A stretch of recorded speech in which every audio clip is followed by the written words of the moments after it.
പൊഴിഞ്ഞു പോകുന്ന മുടി വളരെ പെട്ടെന്ന് റീഗ്രോത്ത് ചെയ്യുന്നതിന് നമുക്ക് സിമ്പിളായിട്ട് ഡയറ്റിൽ ചെയ്യേണ്ട കാര്യങ്ങൾ എന്തൊക്കെയാണെന്ന് നോക്കാം കേട്ടോ.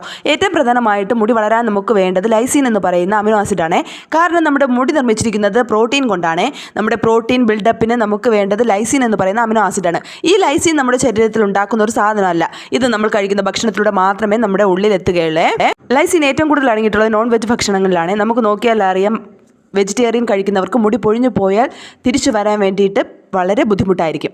നോൺ വെജ് ഭക്ഷണങ്ങളായ റെഡ് മീറ്റ്, ചിക്കൻ, മുട്ട, ചാളമീൻ എന്നിവയിലേക്ക് ലൈസിൻ ധാരാളം അടങ്ങിയിട്ടുണ്ട്. ഇനി ഒരു പക്ഷേ നിങ്ങൾ വെജിറ്റേറിയൻ ആണെങ്കിൽ ചീസ്, ഉലുവ, പംകിൻ സീഡ് എന്നിവയിലേക്ക് ധാരാളം ലൈസിൻ അടങ്ങിയിട്ടുണ്ട്. ഇതൊക്കെ ഭക്ഷണത്തിൽ ഉൾപ്പെടുത്താൻ വേണ്ടിയിട്ട് ശ്രദ്ധിക്കണം. ലൈസിനിന് നമ്മുടെ ശരീരത്തിൽ നിന്ന് വലിച്ചെടുക്കുന്ന ചില ഫാക്ട്സ് ഉണ്ട് കേട്ടോ. ടെൻഷൻ ഉണ്ടെങ്കിൽ ലൈസിനിൻ്റെ അളവ് ശരീരത്തിൽ കുറയും. ആ സാഹചര്യത്തിലാണ് മുടി പെട്ടെന്ന് പൊഴിഞ്ഞു പോകുന്നത്. അതുപോലെ തന്നെ ഉയർന്ന കൊളസ്ട്രോൾ ലെവൽ ആണെങ്കിൽ ലൈസിൻ കുറഞ്ഞു പോകാം കേട്ടോ. അതുകൂടാതെ തന്നെ നമ്മുടെ കുടലിലെ ബാക്ടീരിയകൾ നശിച്ചു പോകുന്നുണ്ടെങ്കിൽ ലൈസിൻ്റെ അളവ് കുറയും, മുടി പെട്ടെന്ന് പൊഴിഞ്ഞു പോവുകയും ചെയ്യും കേട്ടോ. ബാക്കി ടിപ്സ് അറിയാൻ വേണ്ടിയിട്ട് ഷോർട്സ് മസ്റ്റ് ആയിട്ട് വാച്ച് ചെയ്യാൻ വേണ്ടിയിട്ട് മറക്കരുതേ.